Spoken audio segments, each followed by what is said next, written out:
Hey guys, welcome back. This is a first look review of the Sbach 342, aka XA42 by LivToAir for Microsoft Flight Sim. Wow, what a mouthful.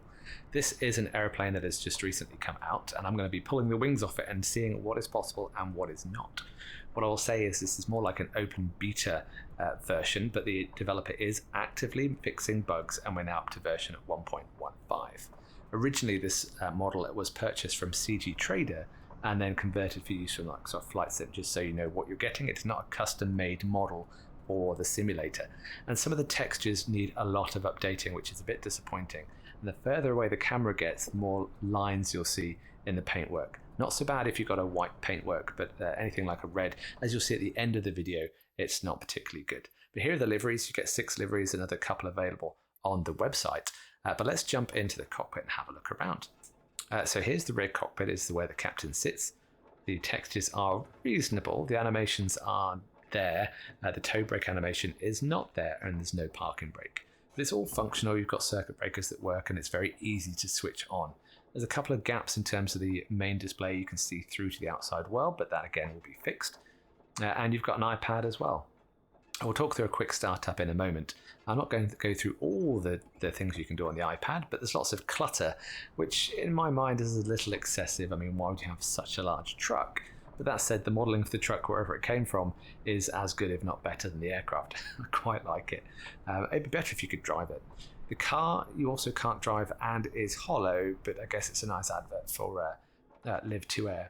I'm not going to go through the functionality of the FB, there are plenty of other videos. And the smoke also, like I said, it's an open beta. In my opinion, the smoke doesn't work properly yet, so I'm not even going to demonstrate it at this point. You can move the iPad around, but you can't disappear it from what I could find. I'll put a request in that that's an added feature. For the startup, you need to select the fuel to acro. I would call it aerobatic, but acro.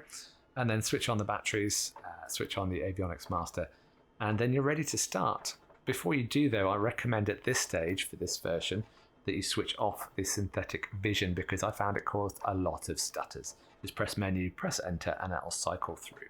There's also this panel on the left hand side with the engine gauges, etc., which looks like it came from the Extra. But it's all fairly functional and a decent place to sit. The front cockpit, just assume the front cockpit is not modelled, because there's no throttle in it, it's very bathtub-esque, there's no detail in it, it's not yet ready, but it will come as a future update. So to finally start the engine, we're going to click the magnetos all the way around to start. And remember, there's no parking brake, so you have to have your toes on the brakes when you start it. And that's it, simple as.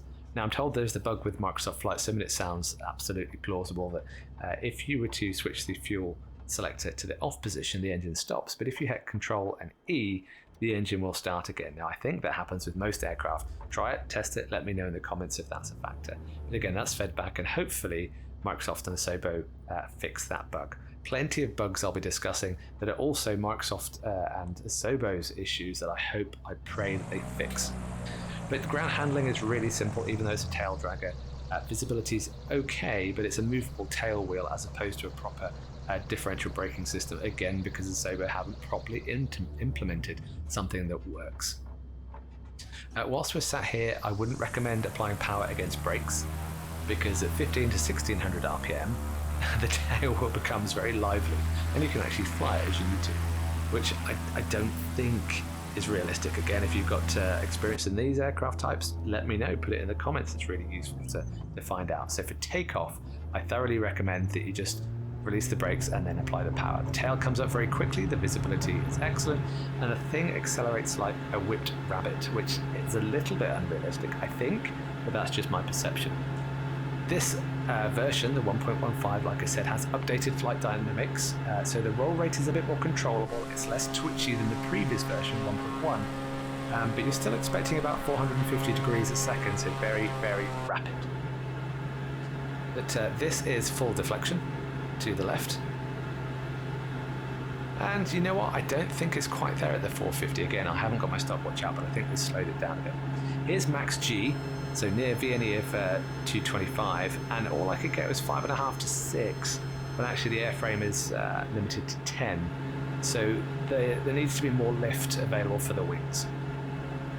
In terms of other aerobatics you can do in this aircraft, you can do knife edge flight at certain speeds. or as I've done here is just go slightly upside down, pushed with a lot of top rudder. Other aerobatics, we're going to go through a loop and a stall turn here. Very simple and easy to do. And the loop itself can be seen away inside 1,000 feet AGL, and that's starting at, what am I at, about 80 feet. So very, very tight in terms of the loop. Now I do find that it stalls or wants to do the stall audio very quickly. I would expect it to have more lift, and the Xtra doesn't have that issue. It doesn't stall or have the stall warner quite as quickly as this one. It's a stall turn, very, very simple indeed, just looking left and right to make sure the wings are parallel to the horizon, and then over she goes. No problems there. So everything I've done so far I could do in the Xtra. They're very, very representable of each other. So it's really down to the fact of whether you want to fly an XA42 or the free XtremeAir. So if you want to go to spinning, and here's the bugbear, so this is fold back stick, and it is auto-rotating in the fact that I'm not putting aileron in, it's just rolling itself, but it's not really a spin, it's just a roll and a pitch. No other aircraft that I have tested have I been able to get proper spin out of, including some of the ones that I used to be able to do it. So I don't know, Asobo, I think you've messed it up, I almost swore. But please, it's been 2 years, for the love of all things holy, please sort out the flight dynamics at the stall and the spin.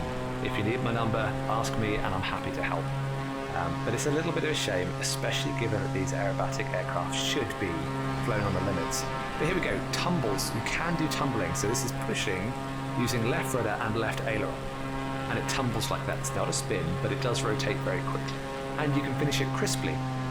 This is kind of right aileron and left rudder, and it don't work. You can do the you can do the tumble in the vertical, and it kind of looks like a spin, and then you run out of airspeed and it turns into a stall turn. But you can have some fun with it. That's the only real maneuver I could do at the moment. Now, I've got a caveat again, the developer is still looking into methods of getting the flight dynamics such that you can do spins. So hopefully, fingers crossed, future updates will bring that ability. And I think it's so important for aircraft like this. Otherwise, you're just flying a high-powered Cessna. And here's one last tumble. I mean, it's great to fly from the outside, it looks great, but you might notice those white lines in the textures that just need fixing.